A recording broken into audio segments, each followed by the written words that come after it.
Assalamualaikum warahmatullahi wabarakatuh. Alhamdulillahi rabbil alamin. Wal aqibatu lil muttaqin. Wala udwana illa 'alal zalimin.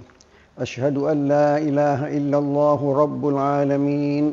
Wa ashhadu anna sayyidana Muhammadan sayyidul anbiya'i wal mursalin. Para pemirsa yang terhormat, kita sebelum datang bulan Ramadan sudah berdoa di masjid-masjid, Allahumma barik lana fi Rajab wa Sya'ban wa ballighna Ramadan. Ya Allah, berikanlah keberkatan hidup kepada kami sejak bulan Rajab sampai bulan Sya'ban dan sampaikan umur kami hingga bulan puasa tahun ini.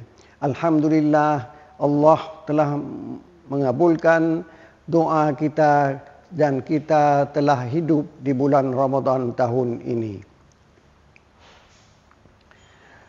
Kita teringat sebuah sabda Rasulullah sallallahu alaihi wasallam, "Sumu li ru'yatihi." Puasalah kamu ketika kamu lihat bulan. Bulan telah terlihat dan kita telah berpuasa. Kemudian juga teringat sabda baginda Rasulullah sallallahu alaihi wasallam, "Sumu tasihhu." Puasalah hingga kamu menjadi sehat. Puasa adalah menahan makan, minum dan berhubungan suami istri dari terbit fajar hingga terbenamnya matahari. Itulah yang dinamakan dengan puasa. Kita sehari-hari makan pagi, makan siang, dan makan malam. Makanan masuk ke dalam tubuh kita. Tubuh mengambil hal-hal yang baik untuk tubuh tersebut. Tetapi harus kita tahu bahwa makanan itu di samping berbaik dan sesuai dengan kehidupan kita, tetapi dalam makanan itu ada racun. Racun itu tidak boleh masuk ke dalam tubuh kita. Dan kalau masuk, tubuh kita akan membuangnya. Kapan dibuang? Kadang-kadang kita terus-menerus makan. Pagi makan, siang makan, malam makan, sampai jam 2 malam masih duduk di warung kopi. Terus makan. Tubuh tidak pernah berhenti untuk menerima makanan-makanan tersebut. Di antara makanan itu ada yang racun. Kapankah tubuh kita membasmi racun tersebut? Maka Allah mewajibkan kita puasa sebulan. 29 hari atau 30 hari. Maka kita makan sesudah terbenam matahari, kita makan, kita minum, dan banyak yang kita resapi hingga sahur.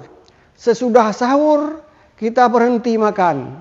Disitulah tubuh kita bekerja. Dia akan membuang racun-racun yang ada dalam makanan tersebut. Oleh sebab itu, kita diwajibkan berpuasa untuk dibuang racun-racun yang ada pada tubuh kita. Sudah 11 bulan kita makan, 1 bulan kita berpuasa sehingga racun-racun itu pindah atau terbasmi dari tubuh kita. Hadirin yang berbahagia, berapa banyak di antara kita yang kena penyakit kolesterol, kolesterol jahat. Maka dengan berpuasa, kolesterol jahat itu akan terbuang dari tubuh kita dan kita akan lebih sehat lagi. Dan selanjutnya, alat-alat yang ada dalam tubuh kita sebagai hati, mata, kemudian jantung, dia tidak pernah berguna kalau kita terus makan. Tetapi waktu kita berpuasa, jantung kita akan berfungsi lebih bagus lagi. Otak kita akan berfungsi lebih bagus lagi. Oleh sebab itu, sumu tasihhu, berpuasalah sehingga kamu lebih sehat kalau kamu tidak berpuasa.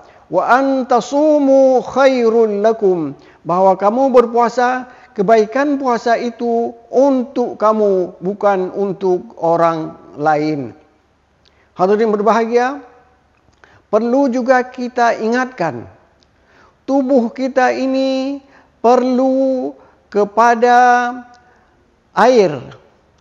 Maka di malam hari sebaiknya kita minum air sebanyak-banyaknya, sehingga besok kita tidak boleh minum air lagi, air masih ada dalam tubuh kita. Sumu tasihhu, puasalah sehingga kamu lebih sehat lagi. Hadirin berbahagia, berpuasa itu juga berfaedah untuk kita sendiri dan berfaedah untuk orang lain. Kita dapat menahan kata-kata untuk tidak mencela orang lain, berarti kita puasa. Inni nazartu lirrahmani sawma falan ukallimal yawma insiya. Demikian firman Allah dalam Al-Quranul Karim. Saya kira sudah sampai di sini yang dapat saya sampaikan. Mudah-mudahan ada faedahnya untuk kita bersama dan paling tidak berfaedah untuk saya secara pribadi. Wassalamualaikum warahmatullahi wabarakatuh.